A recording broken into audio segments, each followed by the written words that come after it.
sta lavorando per il territorio. Parliamo di scuole medie e primarie, perché anche qui ha gettato un sasso, no? La settimana è iniziata bene, è iniziata all'insegna appunto delle scuole. Abbiamo concluso oggi 2 gare. La prima riguarda la scuola secondaria. Appunto, abbiamo già iniziato con il primo lotto a inizio di quest'anno e stiamo proseguendo con il secondo ed è il primo, diciamo, di sostanza, tra virgolette, nel senso che va proprio ad incidere nella parte didattica. Andremo a realizzare 6 nuove aule senza la necessità, visto che comunque la scuola è già abbastanza capiente, senza la necessità di spostare i ragazzi, quindi questo sicuramente aiuta dal punto di vista logistico.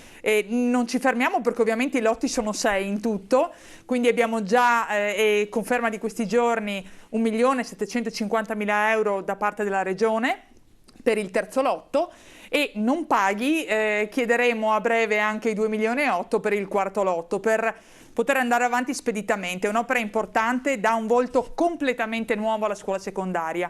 Chiudo con, non per importanza certo, con la primaria di Cimpello. L'anno scorso efficientamento energetico, quest'anno adeguamento sismico. Dicevo, conclusa la gara, partiremo al termine delle lezioni.